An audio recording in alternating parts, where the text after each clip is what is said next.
Assalamualaikum warahmatullahi wabarakatuh. Anak-anak kelas 5B, bagaimana kabarnya hari ini? Semoga kita selalu sehat walafiat ya. Baiklah anak-anakku sekalian, di pagi hari ini kita akan belajar, tapi sebelumnya agar kita selalu dalam lindungan Allah, kita harus berdoa terlebih dahulu. Berdoa sesuai dengan keyakinan masing-masing dimulai. Bismillahirrahmanirrahim. Rabbi zidni ilman warzuqni fahman. Amin ya rabbal alamin. Nah, anak-anakku sekalian, tadi Ibu sudah mengabsen kalian ya dengan voice note. Alhamdulillah hari ini semuanya hadir. Nah, anak-anakku, hari ini kita masih belajar di tema 4 ya.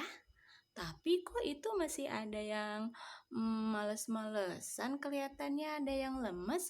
Yuk biar kita tidak lemes, kita tepuk semangat dulu. Biar semangat belajarnya. Siap ya? Tepuk semangat. Semangat. Yes. Ya, kalau kita males-malesan nanti belajarnya tidak akan masuk deh ya. Oke, siap, kita konsentrasi ya. Konsentrasi dimulai. Siap. Anak-anakku sekalian, tema 4 sekarang kita sudah masuk ke sehat itu penting ya temanya, yaitu subtema kedua tentang gangguan kesehatan pada organ peredaran darah di pembelajaran kedua. Ya, masih berkelanjutan dengan minggu kemarin. Masih ingat kan tentang peredaran darah? Iya, betul, itu dia. Anak-anakku sekalian, misi pembelajaran atau tujuan pembelajaran kita hari ini yaitu yang pertama, kalian harus bisa menuliskan ciri-ciri pantun ya. Nanti kita berpantun ria biar kita senang ya belajarnya. Selain menuliskan ciri-ciri pantun, kalian juga harus bisa yang selanjutnya yaitu membuat sebuah pantun yang sesuai dengan kaidah atau peraturan ciri-ciri pantun dengan benar. Selain itu juga kalian harus bisa menjelaskan organ peredaran darah pada manusia.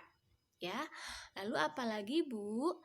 Selanjutnya yang keempat, kalian harus bisa mengidentifikasi berbagai properti atau peralatan tarik sesuai pada gambar nanti yang akan Ibu tayangkan ya.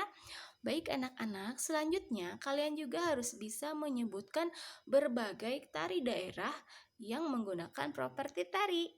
Di Indonesia kan sangat banyak tarian daerah ya. Sangat mudah sekali. Dan yang terakhir, kalian juga harus bisa memperagakan tari daerah dengan menggunakan properti. Bagaimana? Keenam tujuan pembelajaran ini sudah bisa kalian ingat baik-baik kan? Nanti setelah selesai kalian harus bisa ya untuk mencapainya. Anak-anak Ibu yang soleh dan soleha, ayo kita mulai pembelajaran hari ini. Nah, sebelumnya dengarkan, Ibu mau membacakan sebuah pantun. Pergi ke pasar membeli batik, jangan lupa membeli durian. Duhai murid-murid Ibu yang tampan dan cantik, bagaimana kabar kalian? Wah, baik ya, alhamdulillah. Pantun selanjutnya. Pergi ke toko membeli gitar. Gitar dipetik sungguh memikat. Murid Ibu semuanya pintar, masuk kelas tanpa terlambat ya. Teng jam 7 kalian sudah ngabsen. Ih, angkat jempol buat kalian. Nah, itu contoh pantun-pantun jenaka dan nasihat ya anak-anakku. Sekarang coba kita identifikasi ciri-ciri pantun dari pantun yang ada seperti ini. Pagi-pagi berolahraga, keliling kampung berlari-lari. Belajar itu perlu berdoa supaya kita berilmu tinggi. Nah, dalam pantun ternyata itu tidak sembarangan anak-anak ya, karena ada ciri-ciri atau kaidahnya yang harus sesuai. Yang pertama, pantun itu bersajak A, B, A, B. Maksudnya apa, Bu? Nah, coba kita perhatikan, pantun itu terdiri 4 baris ya. Dalam satu baitnya ada 4 baris. Nah, maksud sajak A, B, A, B itu artinya baris ke-1 ya. Kalau ujungnya misalkan vokalnya A, maka harus sama dengan baris ketiga. Ujungnya juga vokalnya A. Di sini pagi-pagi berolahraga, itu baris ke-1. Baris ketiganya sama tidak? Belajar itu perlu berdoa. Nah, sama-sama bunyi vokalnya A. Ya. Berarti itu sudah masuk ke ciri pantun. Coba baris yang kedua dan keempat harus sama. Jika belakangnya I vokalnya maka harus I juga. Jika belakangnya U huruf vokalnya maka U juga. Di sini ya baris keduanya keliling kampung berlari-lari. Supaya kita berilmu tinggi sama-sama I bunyinya berarti cocok. Jadi itu yang disebut dengan pantun bersajak A, B, A, B. Bagaimana bisa dipahami? Iya, terima kasih. Nah, anak-anakku sekalian, selain itu, setiap baris itu terdiri atas paling sedikit 8 sampai 12 suku kata. Coba kita hitung sama-sama ya suku katanya baris yang pertama. Pagi-pagi berolahraga. Ada 9, berarti memenuhi ya ciri pantun karena paling sedikit 8 suku katanya.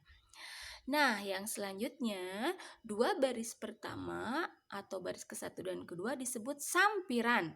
Sedangkan 2 baris berikutnya atau baris ketiga dan keempat disebut dengan isi pantun ya. Jadi kalau mau mengetahui isi pantun tentang apa, amanatnya tentang apa, itu yang tinggal cari di baris ketiga dan keempat. Contoh pada pantun kali ini isinya belajar itu perlu berdoa supaya kita berilmu tinggi. Nah, disitulah isi pantun ini ya, di baris ketiga dan keempat. Bagaimana? Mudah kan anak-anak mengetahui ciri-ciri pantun? Ya, hanya ada 4 cirinya. Pertama, dalam satu bait ada 4 baris. Yang kedua, pantun itu bersajak A, B, A, B. Selanjutnya tiap baris minimal 8 suku kata sampai 12 suku kata. Dan yang terakhir, 2 baris pertama disebut sampiran, 2 baris terakhir disebut isi ya. Nah, kalau kamu sudah memahami, kalau begitu ayo kita isi peta pikiran tentang ciri-ciri pantun berikut. Kalian juga tinggal melihat di buku tema ya, ada, tinggal diisi. Nah, anak-anakku, setelah itu kamu coba juga buat sebuah pantun ya, satu aja pantun tapi yang mencakup keempat ciri pantun tersebut. Siap kan?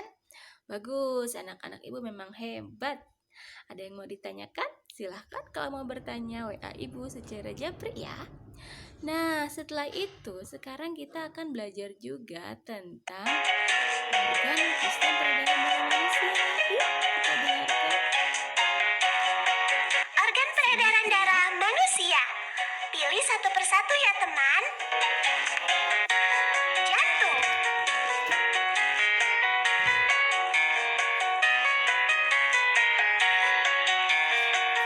Serambi kiri. Serambi kanan. Bilik kiri. Bilik kanan. Katup.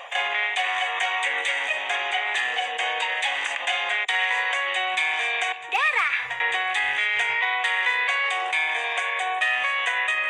Sel darah merah. Sel darah putih. Keping darah.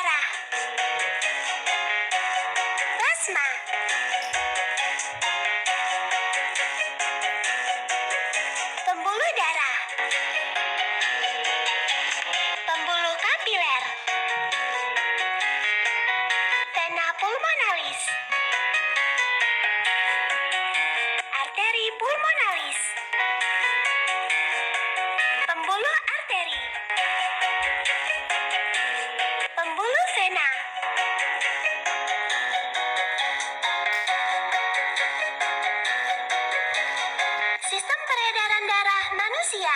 Pilih satu persatu ya teman. Perhatikan ya teman, kali ini kita akan mengamati bagaimana sistem peredaran darah kecil pada manusia. Darah mengalir dari serambi kanan menuju bilik kanan. Kemudian, darah akan mengalir melewati arteri pulmonalis menuju ke paru-paru. Darah yang mengalir ke paru-paru banyak mengandung karbon dioksida. Di dalam paru-paru terjadi pertukaran karbon dioksida dengan oksigen. Darah yang mengandung oksigen mengalir melewati vena pulmonalis menuju ke serambi kiri jantung.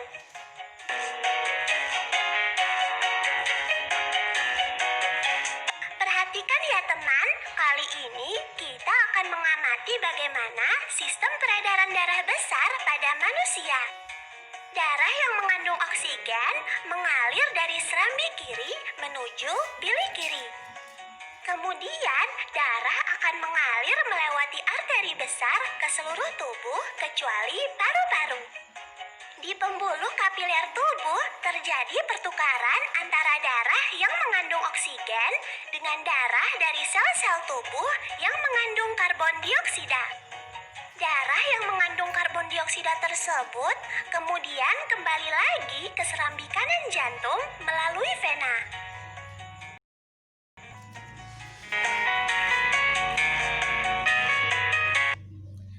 Iya, nah itulah tentang sistem peredaran darah manusia. Bagaimana, sudah jelas belum anak-anak? Bahwa organ peredaran darah kita itu terdiri dari jantung dan pembuluh darah ya. Pembuluh darah itu ada namanya kapiler, pembuluh darah vena, dan arteri. Nah, untuk lebih jelasnya tentang organ peredaran darah dan fungsinya, kalian juga bisa membaca ya di buku tema ya, tema 4, subtema 2 di pembelajaran kedua. Silahkan. Selain itu boleh kalian cari juga sumber-sumber lain, bisa di internet ya, bisa juga di YouTube ya, banyak video pembelajaran tentang peredaran darah. Kalian harus rajin ya mencari tahu sendiri, menggali informasi lebih dalam. Nah, anak-anakku sekalian, setelah kita sama-sama menyimak video ya organ peredaran darah, ayo kalau begitu kalian kerjakan tugas keduanya, yaitu menjelaskan organ peredaran darah pada manusia. Yaitu tadi darah. Silahkan kamu jelaskan darah itu fungsinya untuk apa ya, sedetail mungkin. Selanjutnya pembuluh darah ya, arteri itu untuk apa fungsinya, vena juga, dan kapiler juga. Dan yang terakhir juga tentang jantung. Jantung manusia itu jelaskan ya, besarnya sebesar kepalan tangan, fungsinya untuk apa, silahkan boleh kalian tambahkan dengan berbagai informasi yang kalian dapatkan di media yang lain ya. Nah, anak-anak kan yang selanjutnya pembelajaran kita akan mengamati berbagai properti tari. Coba kita amati, ada properti tari pada gambar berikut ini. Ya, gambar pertama, lihat tuh, ada orang yang membawa kipas ya, juga selendangnya direntangkan. Nah, ini biasanya tarian ini coba ada di daerah mana ya? Bali, betul sekali. Lihat propertinya yang digunakannya tadi, selain ada kipas, ada juga selendang, juga itu di telinganya disematkan apa? Iya, bunga kamboja, betul sekali. Di gambar kedua ada properti tari yang dipakainya apa ya? Ini sekelompok orang ya yang menarinya banyak ya. Oh iya, betul sekali anak-anak, itu ada tombak. Ya, selain itu juga memakai topi ya. Banyak sekali ya pernak-pernik daerahnya yang bisa dijadikan properti. Di gambar 3 coba lihat tuh, sedang memegang apa ya? Ini berpasangan tarinya ya. Ya, betul sekali, mereka membawa panah dan busur panah. Selain itu juga lihat di pinggangnya ada yang warna kuning itu selendang ya, dan juga di kepalanya memakai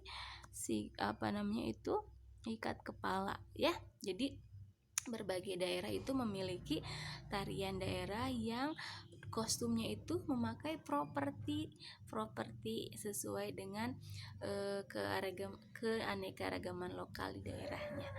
Nah, anak-anakku, setelah kita mengamati, silahkan tugasnya kalian coba cari tahu lagi ya berbagai karya tari daerah yang menggunakan properti selain yang 3 tadi. Ibu kasih contoh satu ya, misalkan tari piring. Nah, ini dari daerah Sumatera. Jadi setiap penarinya itu membawa piring, kemudian ketika mereka menari, mereka juga menggunakan piringnya di dalamnya. Banyak sekali ya di daerah Sumatera, Jawa sampai ke Papua. Coba cari tahu ya. 3 saja, 3 buah. Selain itu, kalian juga harus memperagakan dengan menggunakan properti yang ada di rumah saja. Contohnya ini ibu juga nih mengambil kerudung. Ini kerudung yang panjang bisa dijadikan selendang. Kamu bisa menjadikan properti selendang ini misalkan di tari merak ya. Jangan lupa juga pakai musik agar lebih menarik tariannya. Bagaimana anak-anakku? Mudah kan? Kalau kalian mau berpendapat atau mau bertanya, langsung aja kita di WA grup ya, biar kita bisa diskusi. Bu, kalau tari ini propertinya pakai ini boleh tidak? Silahkan ya, bebas berkreasi sekreatif mungkin. Anak-anakku sekalian, alhamdulillah pembelajaran hari ini sudah selesai. Semoga kalian senang belajarnya dan semoga dapat mengambil manfaat dari pembelajaran kita ya. Kalau kalian tahu organ peredaran darah, tentunya kalian akan menjaga peredaran darah kita agar selalu sehat kan. Dan juga kalau kalian tahu tentang tari daerah itu akan menambah wawasan kita, ilmu kita, dan kecintaan kita terhadap negara kita Indonesia. Ya, sekian dulu dari Ibu. Kita ketemu lagi besok belajarnya. Wassalamualaikum warahmatullahi wabarakatuh.